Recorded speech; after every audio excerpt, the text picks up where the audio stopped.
So I wanted to talk today about forgiveness as a practice and pilgrimage to peace is the title that I have given this little talk.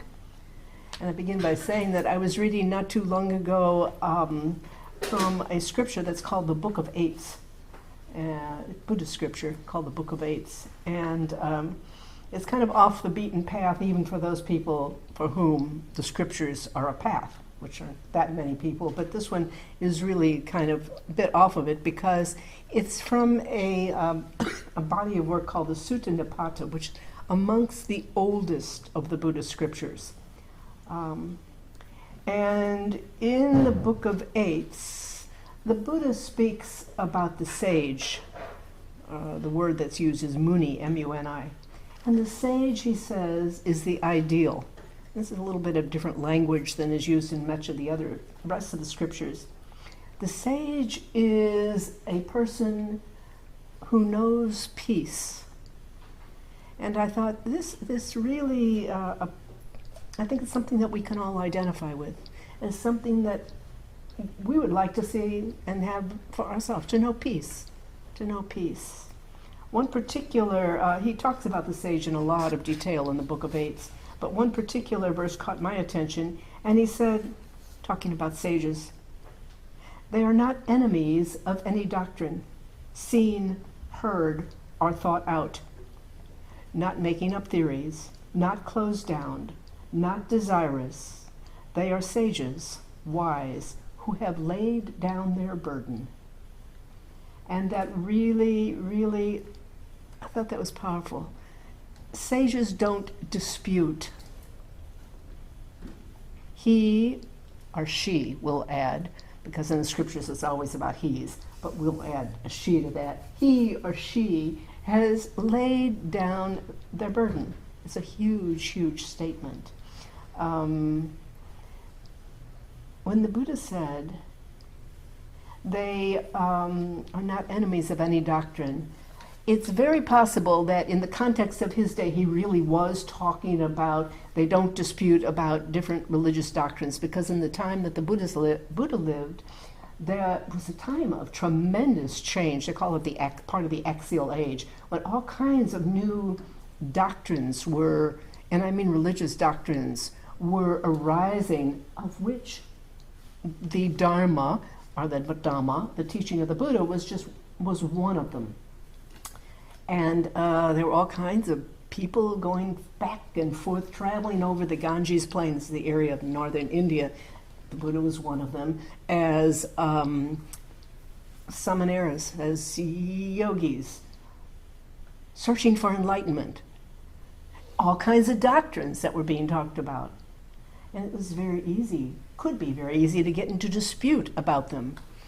But the Buddha said, no, the sage doesn't dispute about any doctrines. Now, I think for this to really be relevant to us these days, we need to really broaden that understanding. First of all, I guess it just stands to reason. If a sage doesn't dispute about any doctrines, they're not going to be disputing about everything else, will they? I mean, it's not going to be the way to peace. It means the sage doesn't dispute, doesn't get into arguments about what's right, what's wrong, no, this is not right, or this is better. He or she has just laid down the burden. And I think that's the message for us. It's about not disputing, not getting into arguments. And I think we need to understand that's not only external arguments with someone else, but internal arguments with ourselves. That's not to think into. We, of course, need to think into, feel into what feels wholesome, what feels right, but it's not just taking sides and issues on things and debating internally or externally. And I'd like to say about not getting into disputes or differences.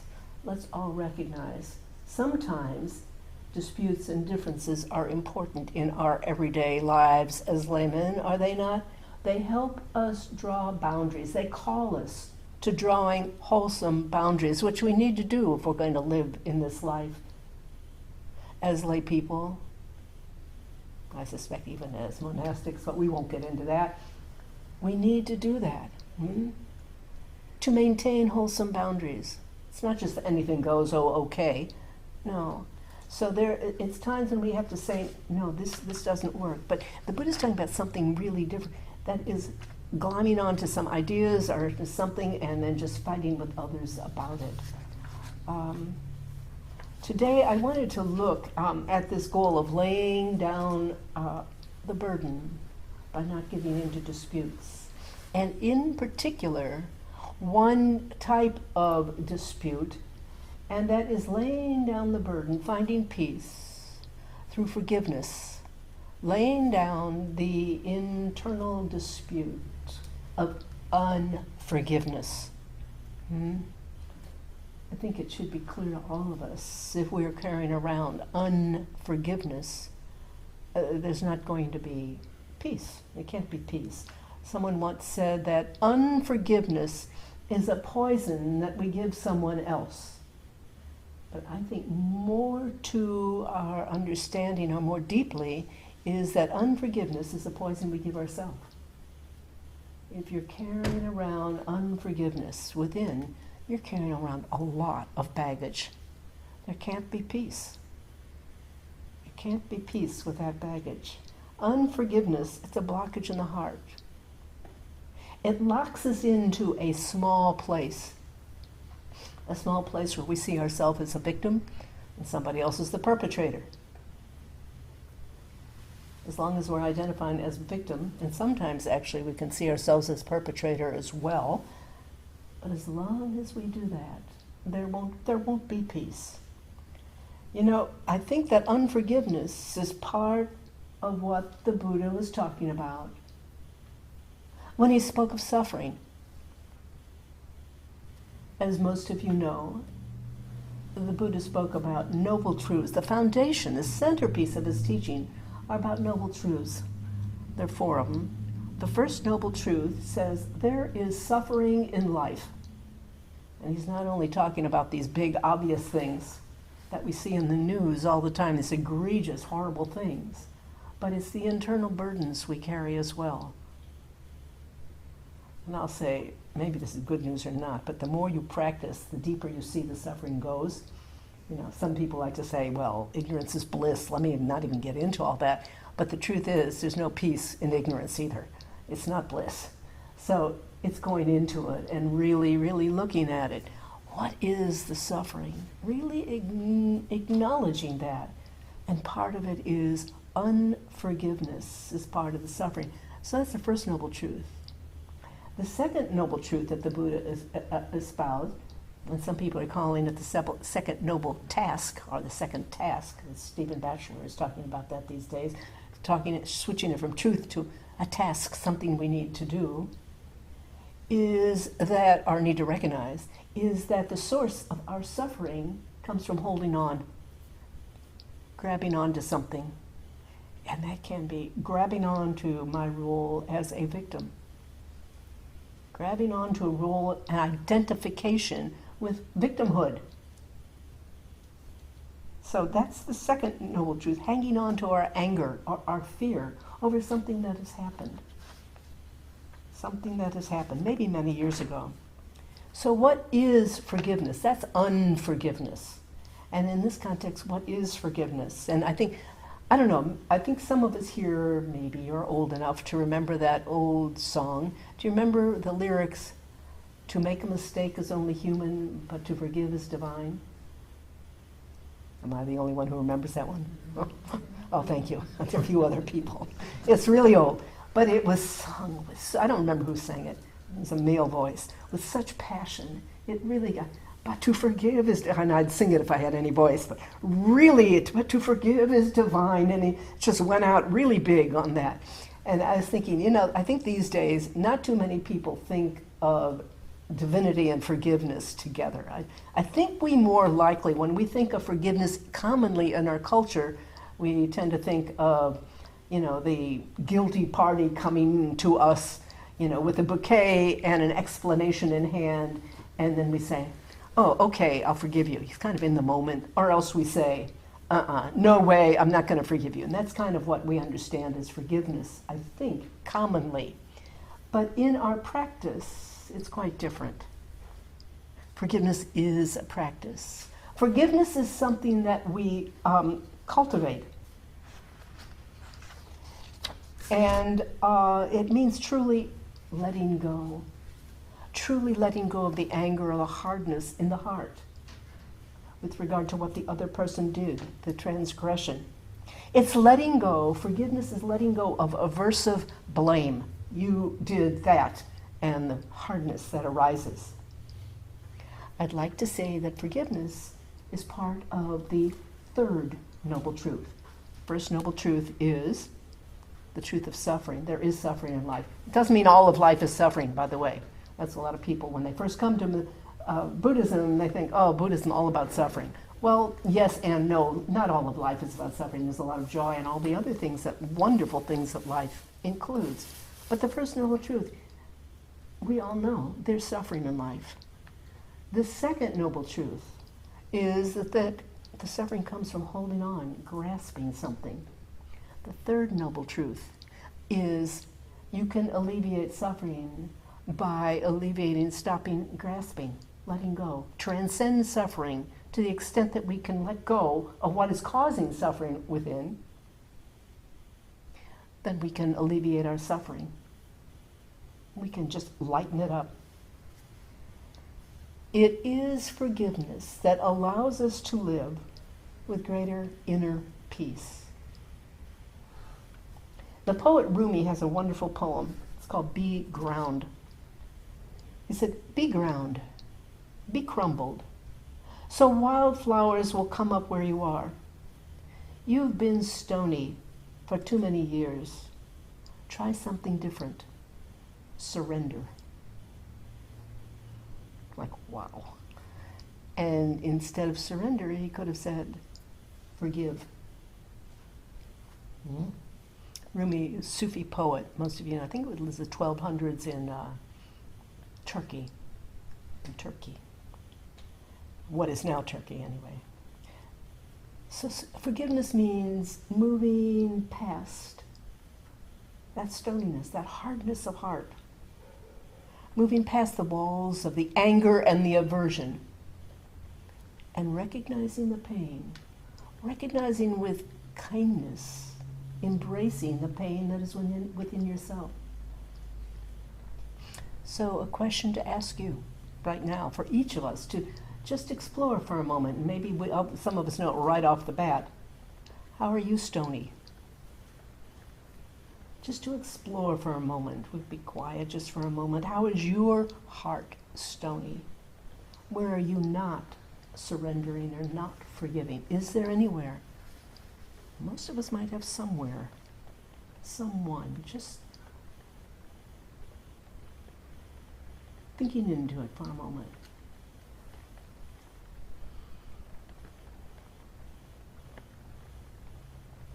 The grudges you still bear. Or maybe it's far more than a grudge. Maybe it's something huge.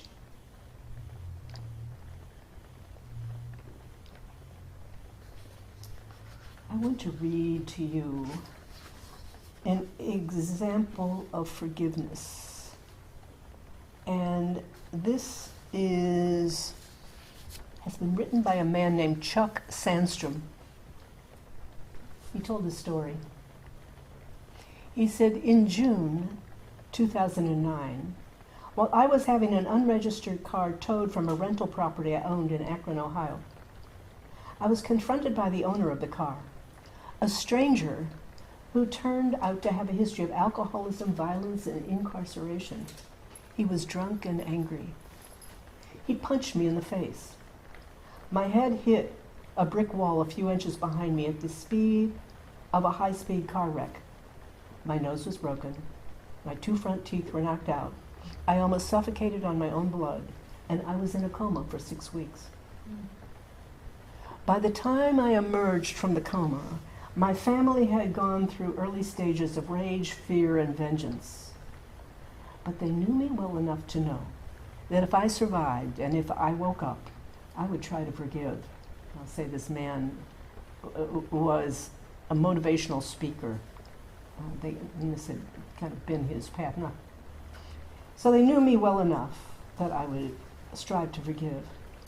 Because of the attack, I lost what many would call everything: a job, a new home, property, social standing. My free-spirited wife became a 24-hour-a-day caregiver. Recovery has been a slow and difficult journey. Our hearts were broken wide open. We became outsiders to the mainstream life we had known. When I was finally able to speak again, I began to form a relationship with Michael, and Michael was the assailant, with his family. And my profound disability had the effect of softening everyone's hard edges. They too had had their lives changed overnight.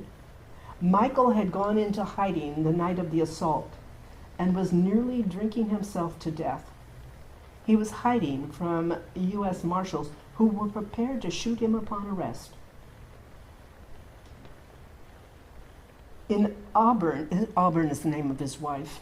In Auburn's meeting with Erica, and Erica's the name of Michael's partner, in Auburn's meeting with Erica, we learned that he was taking huge risks to see his children and to try to provide for them. Family members, Michael's family members, were being shunned because of all the press coverage about what Michael had done. His son, 7-year-old Michael Jr., was acting out and flunking the 3rd grade.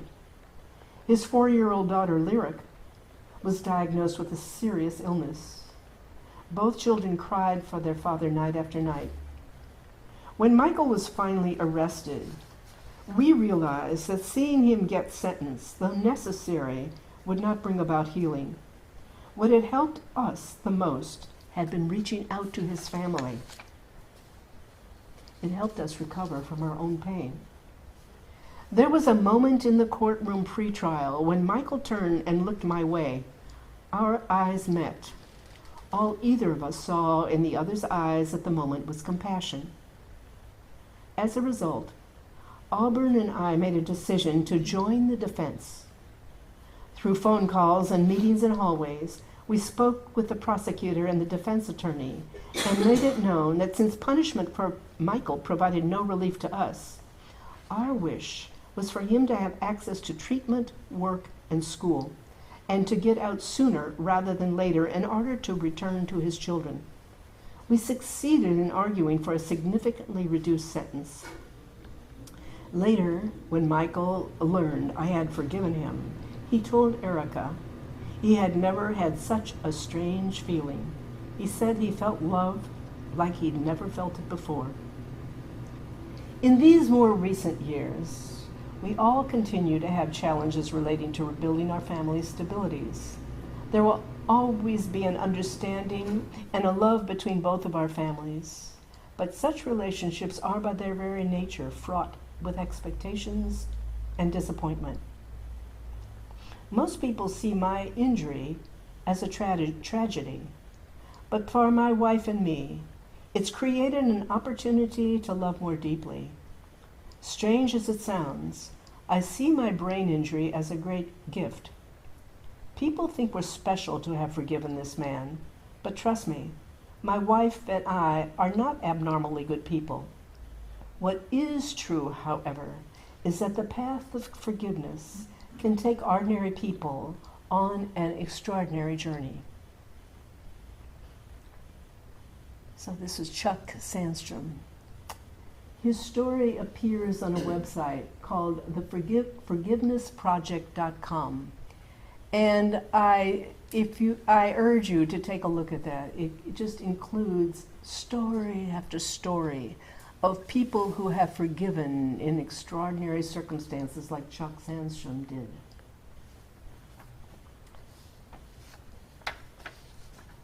So forgiveness.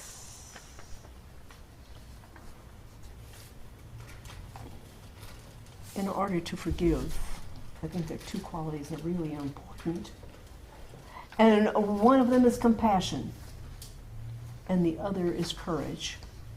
Courage and compassion. Courage to move past the anger and the fear that shouts to you, don't do it. You've been a victim. I've been a victim. Don't forgive. You've been wronged. You've been wronged. It's courage to make the peace with our own suffering.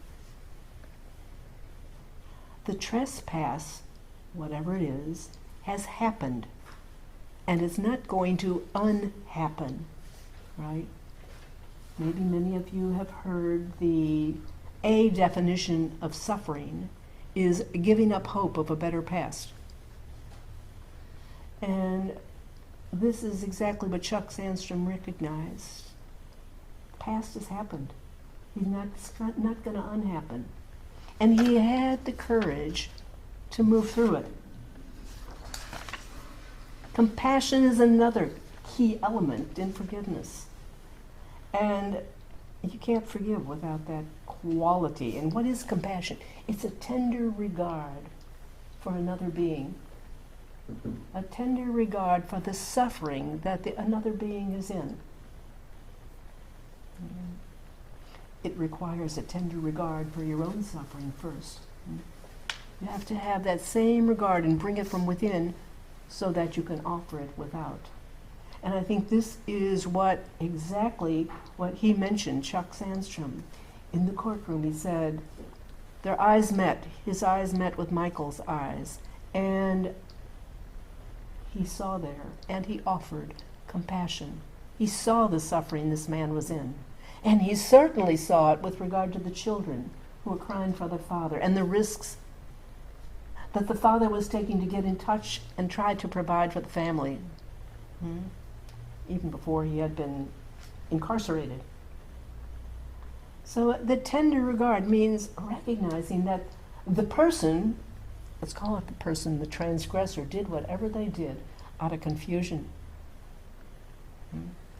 They, like all of us, wanted to be happy and were confused about how to go about it.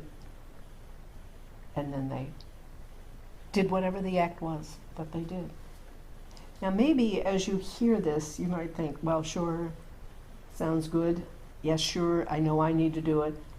And then you add, or the thoughts add, but there is no way I can forgive so-and-so for what they did. All that sounds great, but not there, not this one. Does that resonate? You don't have to answer me, but just asking if that resonates with you. All of that is great, but not here, can't be done. So forgiveness, I think forgiveness can seem like an impossibly hard wall that we're up against. It just can't happen. So I think in this regard, it's important to remember that, first of all, forgiveness doesn't mean that you condone the action. It's not that the action was okay. No, the action may be absolutely un-okay. It may have been a terrible action. But it doesn't mean pretending either that, okay, I need to forget about it. It's not forgive and forget. Let's face it, we don't forgive. We don't forget. We don't forget. So forgive and forget don't have to be linked together is the point. You can forgive without forgetting. Or what about let bygones be bygones? Mm-hmm. Well, in fact, the impact of it aren't bygone often. They may be right here, as they were for Chuck Sandstrom, right? He had a brain injury, and that continued. It didn't stop. He didn't recover fully. Bygones weren't bygones, so that's not what forgiveness is about. Forgiveness is about truly recognizing what happened and being able to open your heart around it. Forgiveness is a process. Forgiveness is a process. It takes time. It happens over time. Maybe happening over a lifetime. I think a very powerful example of forgiveness that I have heard about is related in a documentary that is called Forgiving Dr. Mengele, and which is available on Netflix. And it is a story of a woman named Eva Kor, who was Jewish, born in Germany, and she was about, I guess, 9, someplace between 8 and 10 years old during when the Nazis came to power, and her family was deported to the concentration camp Auschwitz. And it so happened she was a twin. She had a twin sister. And Joseph Mengele, who was the doctor at Auschwitz, was performing experiments on twins in the name of genetic research. And Eva and her sister became subject to those experiments. Well, and it was horrific, and she talks about what that was. 9 months later, the war ended, and they were released, Eva and her twin sister, from the concentration camp. The rest of her family had died in the concentration camp, but because they were twins, they didn't. But they had terrible experiments performed on them, and eventually, over the years, her sister died as a result, but Eva didn't. And she emigrated to this country. They lived in Indiana. And over the years, however, her memories were torture as she remembered what was going on. The horror of it was terrible. And she finally realized by the time she was in her 60s that she had to let the burden go. Third noble truth, overcoming suffering by letting go. And her way of letting go was she made some really big decisions. The first thing she did is she went to Germany and visited one of the senior officers at Auschwitz, the only man amongst the senior officers who had not been convicted of war crimes. She was terrified. She talks about this in the film. She was terrified. I mean, for her, the Nazis were a monolithic evil. And here she was going to visit this man whom she'd never met before, who had been the enemy, the tormentor, and so forth. She got there, and she was hugely surprised. He met her in his home in Germany, I think it was Bavaria. And what she found was a human being. And he told her that he had experienced years of depression after the war. He was horribly depressed by what had happened and his role in it. And they talked together, one person to the other. And then she invited him to come with her and revisit Auschwitz with her together. It was some anniversary of the end of the war at Auschwitz. And some people were going, as I think continue to do. He agreed. And together, and there were other people there, but together they went to Auschwitz and visited the site where she had been incarcerated and where he had experienced what he did. And it is so moving in this film to see them because they walked arm in arm. There's a lot of press coverage for this. They walked arm in arm together, and you can only imagine what this had to have been for both of them. And I would say the incredible emotion and also the healing to some extent. And while they were there, because it was covered by the press, Eva made a statement to the press, and she said that she forgave Dr. Mengele. So this was part of her own healing and part of his healing as well. What a huge thing. Chuck Sandstrom in his life, Eva Kor in her life. And I'll say, subsequently, after that, what Eva Kor did was she began giving presentations, a lot of them to teenagers, about forgiveness and the importance of forgiveness. She talked about her experience, but the point was forgiveness. And there's some clips in that documentary about young kids coming up afterwards and consulting with her about their own problems and the loving approach that she tried to counsel them wisely about forgiveness.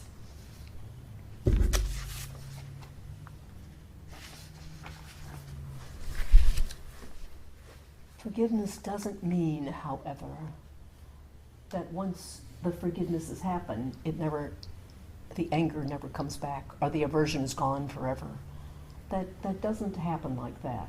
And going on with Eva Kor's case, it's clear from the documentary it didn't happen like that for her. For one thing, there were many people, particularly other Jews who had been at Auschwitz, who disagreed with her violently.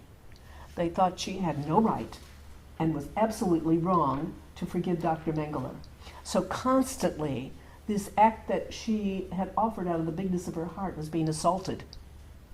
So, I mean, this was not easy, to say the least.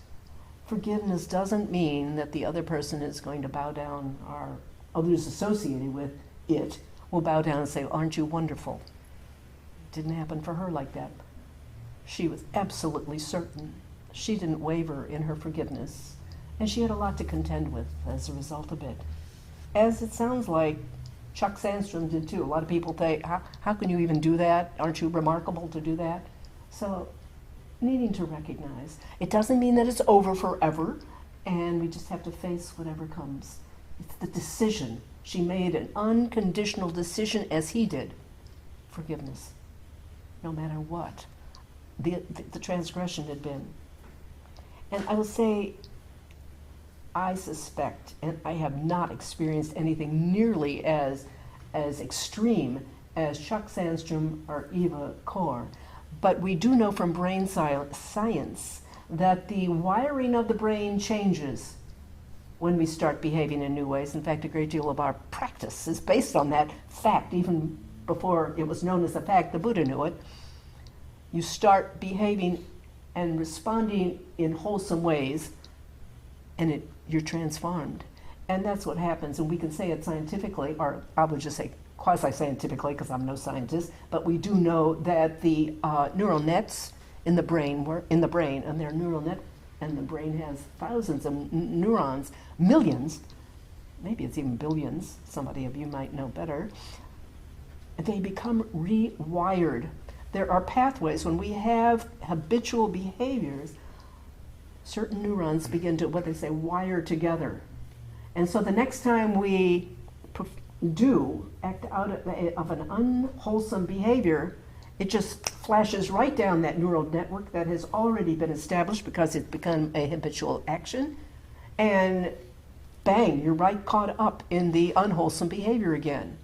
And the good news, of course, as we now know, is that the brain, what we call neuroplasticity, the brain can change. The brain can change. Once you start behaving in wholesome ways, the brain changes. So coming back to forgiveness, what seems obvious is once one opens to forgiveness, then even when the old anger arises, I suspect it can't arise with the same kind of both rapidity and force that it did beforehand. I suspect you are no longer, certainly Eva Kor was not, Chuck Sandstrom was not blown away when things arose again.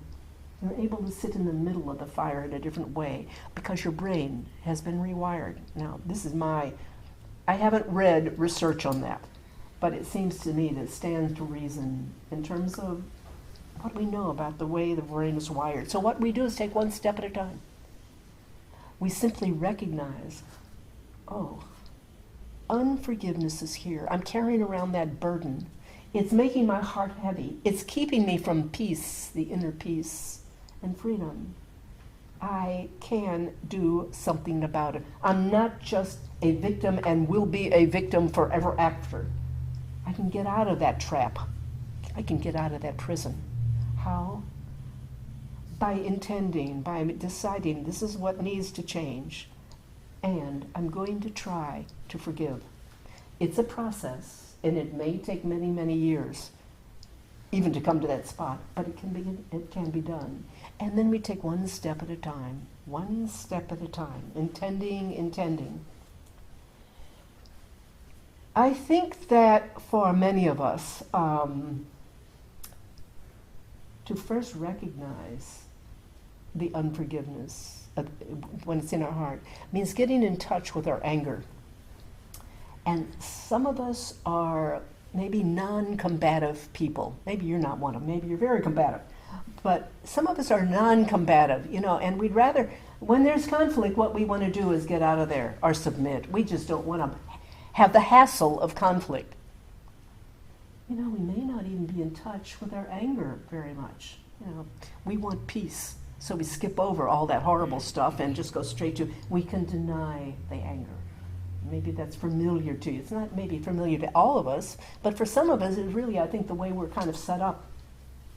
And I think also, there's some of us, when we've been working for a long time with mindfulness and kindness, we begin to assume that, we're working with, say, anger or unforgiveness, and we say manage to do it. We think once we've done it, it's gone forever. We need to get rid of it, and that's the point. Wipe the board clean, and unless we wipe the board clean, it's a failure in terms of practice. And when I talk about many of us working with difficult emotions, I know that many of you, I think some of you are working with RAIN, with the acronym RAIN. Is that correct? Okay, good. I have provided information about it, knowing, and also knowing that there would be some people here who don't know RAINs. The point here is not to discuss RAIN. We're talking about forgiveness. But I didn't want to just bypass the acronym. It's so important as a way to work with difficult emotions, whether it's anger or unforgiveness or fear or jealousy or whatever it is, to bring these qualities to your difficult emotions. So real briefly, what I'm going to say, and it's usually RAIN, I have added an S to it, and it's on here. The S at the end, so I call it RAINs. The S is self-compassion. So a difficult emotion comes up, R, you recognize it. I don't want to go into a lot of detail. You can read it, and I'd like to invite you to work with it if you're not already. R is you recognize. Oh, I need to say, we're talking about the anger of forgiveness. There's anger there. Unforgiveness. A, accepting. Accepting doesn't mean you like it. Accepting means, hey, it's present. I, investigate. What does it feel like? What's it doing to you? What is this anger, this unforgiveness doing within you? How does it feel in the body when that happens? When it comes up and flares up? What's going on in your body physically? And cultivate the ability not to take it personally. This is a hard one for people to get. But what it really means is, if you can recognize that everyone in this, every human being, experiences some form of difficult emotion. This isn't that the world, the universe, has focused on you and you alone. And I mean to really get that. It's a tremendous relief. This isn't just my story. It's just not my tragedy. This is the way life is. So RAIN, and then S, RAINs, self-compassion. Bring so much compassion to yourself. And as I said, I add the S. Most of the time you'll see it just as RAIN. So I suggest or offer, and maybe you would like to practice with it. I think it is, as I said, so easy for us to feel when we're practicing in particular that the goal is to eliminate the difficult emotion completely, or eliminate whatever the hang-up is completely. Get rid of your anger, get rid of your sloth and torpor, get rid of your greed, and all of these hindrances that the Buddha talks about and a whole lot more. Hearing talks, such as Dharma talks, teachers talking, reading books on this can convey that that's what's supposed to happen. Complete elimination. And here I have I was looking at Thich Nhat Hanh's lovely book called Anger, Wisdom for Cooling the Flames. And one of the chapter titles is more than one, but like, for example, one of the chapter titles is Putting Out the Fire of Anger. Do you see how easy it is to make a jump from reading a chapter title like Putting Out the Fires to Anger to think, oh, I'm still feeling a fire even after I've forgiven, so I'm no good at practice. Does this make sense what I'm saying? Mm-hmm. Recognizing that's not so. We are all human beings, being with what arises, doing our very best, forgiving. And then should unforgiveness, and it probably will, flare up again at some point, not a problem. Same thing again. Bring in your good heart, your open heart, and RAINs to it. It's so important that we not jump ahead of ourselves. Not pretend, if we're working on, say, unforgiveness, not pretend, oh, I managed it, I've done it. We do that lots of times. I think our practice pushes us to want to get ahead of ourselves, to think that we're further along than we really are. We put so much into it. Why shouldn't I be further along is the idea. And I know that Ram Dass has a great phrase. He says, don't be phony holy. And it says, be right where you are. See, not to jump ahead. And in fact, it's right where you are, and recognizing it and really being there is what's holy. That's what's sacred. Being here, wherever the here is for you in the present moment, that's what is sacred. As Whitney, I think, mentioned, I lived at Shasta Abbey, a Zen monastery, for a couple of years. And on the back of the Raksu, some of you have been in Zen, you've seen Zen monks wear this square kind of like bib kind of thing. And on the back of the Raksus at Shasta Abbey of the monks, there's inscribed a saying, and it is, being real is more important than being holy. No, it's what is real is more important than what is holy. And this is what it was talking about. In fact, what is real is holy. It's not about pretending. It's about being real. That's what Vipassana means. You've heard this, many of you are in that practice. Vipassana, ancient Pali term for our meditation, mindfulness meditation. It means to see things as they truly are, being real. And that's what we are. So this is not about getting rid of unforgiveness, going back to unforgiveness once and for all. Being real, doing your best, opening your heart, and even forgiving your inability to forgive. Okay, so I spent a good deal of time now talking about forgiveness on a lot of time, more time than I meant. Forgiveness on a, say, psychological level. On the level of me, on the level of I. This is the psychological, the world according to me and I. I don't mean according to, but seen through our own eyes, through selves.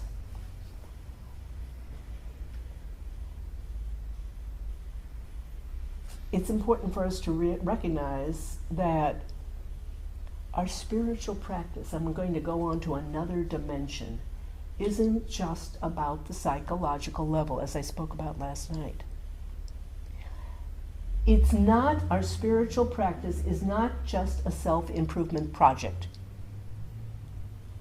I think that's a really powerful statement, and it just so happens it's on the front of the current issue of Tricycle magazine, this current issue, doing a lot of stuff. It's not a self-improvement practice, or only a self-improvement practice. It's important to work at the level of yourself and to clean up. But don't stop there. You miss the boat if you have. I mean, good enough. I mean, it's better than not. But that's not what the Buddha was certainly pointing to, or any of the great spiritual teachings and teachers. Our practice is what the Buddha called onward leading. Onward leading. The point is, onward leading from what? Onward leading from identifying ourself as a self and all of its issues and problems that we're working to clean up toward freedom. That's the direction. Toward peace. That is the direction. So everything in our life is part of that direction. Everything. All of the trespasses, all the good things, all the bad things, all the places we can't forgive, the hard places. It's all part of our life and the direction that can lead us to waking up. I teach mindfulness-based stress reduction at the University of Virginia. And a student in one of my courses has made a wonderful observation. And she is a teacher, elementary school teacher. And she said that she has come to recognize that the school is like an ant farm. And I think this was just terrific. Have you ever watched Colony of Ants? How they're all busy, each doing its own thing. Every one of them. And she is seeing that the school is like an ant farm. Everybody's doing their own thing, including her. Including her. And she was saying, And she was relating a time not too long ago when she sat on the school bus with a bunch of sixth graders. She was taking them somewhere or another, and she sat up in front, and she was able to just relax into the ant farmness of it all. Of course, she was trying to keep an eye on them and everything, but she saw the bigger picture here, the ant farm. And I think we can recognize the same for the universe, the whole world, as an ant farm. What's the difference? What we usually do is we usually have tunnel vision. This is the human nature. The life according to me, right? This is not just selfishness in a pejorative, negative way. It's how we see things. We see life according to our own personal history. We can see it as an ant farm as well. And we're just one of the ants. And it's not self-centered. It's not just about my history and how I navigate through this ant farm. Everybody's got their own perspective. Everybody is doing their thing, getting busy. Do you see the difference? So we might say that the ant's eye view is the my perspective, the tunnel vision. How am I going to get through this? And we need to think on that level. I'm not saying it's wrong. We have to do that. That's the ant's eye view. Let's say the eagle's eye view. It is to see from above the whole. To see from above the whole ant farm. And that I'm just one of those in there doing the same thing that everybody else is doing. That's both. Not one, not the other, but both perspectives. Both the ant and the eagle. Both the ant and the eagle. So, I think this throws a new perspective on forgiveness, coming back to forgiveness. And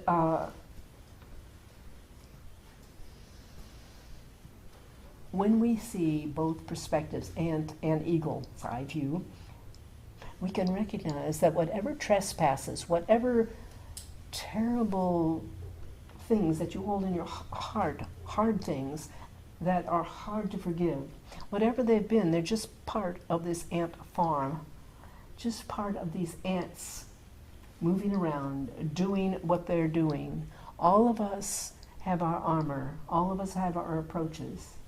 Some of them are better, some of them are wholesome, some of them aren't. It's just the way life is. We all act out of our conditioning with varying degrees of clarity. Conflicts in this context, and I'm not saying it's the only context, but in this context, conflicts aren't about right and wrong. Conflicts aren't about right and wrong, achievements and failures, victims and perpetrators, even though they're hurtful. And I think this is, although Chuck Sandstrom and Eva Kor didn't say it that way, I think this is what they began to see by forgiving. So I want to read a quote by a book by a man named Paul Ferrini, and it's called The Silence of the Heart, Reflections of the Christ Mind. And there's so much in here that is of wisdom, but here's what Ferrini writes about conflicts and what he calls the interactive journey. He says the interactive journey involves trespass, collision, abuse, call it what you will. It seems to be intentional, but it really isn't. Nobody consciously knows he's going to bump into somebody else. It just happens. And then if he's smart, he wakes up and he says, "Oh, sorry, I didn't see you." And his sister says, "No problem, I didn't see you either." What else is she going to say? If she takes it personally, she says, "Yes, you did see me, you jerk." What will that prove? It proves that she feels attacked. It doesn't prove that she was attacked. And that's what we really have out there, a bunch of people who feel attacked. Everyone assigns intention. It's not the bumping that wounds, but the interpretation of the bumping. The condemnation of the bumper, the condemnation of the self for being bumped. If you cannot presume the bumper's innocence, how will you ever be able to presume your own? If you want to know the bumper, then how much better must you know your own? You see, there's no way out. Every judgment you make about somebody else returns to haunt you. The silence of the heart. So in this perspective, when we can see that bigger view, the recognition, oh, this is life. We don't want it. Doesn't mean we condone it. Doesn't mean we ever wanted it, but it's real and it happened. It's real and it happened. This is the pilgrimage to peace. The pilgrimage to peace is to be able to see that. So back to the book of Eights that I mentioned at the beginning. On the human level, every one of us is an ant, and we see our own and need to see our own perspective. And at the same time, we can take the eagle's eye view. Both. So I thank you for listening. Yes. And I'll say that this afternoon I'll be leading a forgiveness meditation, a formal forgiveness meditation. And a formal forgiveness meditation, it is 19 minutes, is available for download on the UVA Mindfulness Center website, and the website is listed at the bottom of your handout there. If you are interested, you might want to download it. It's good to follow a formal meditation.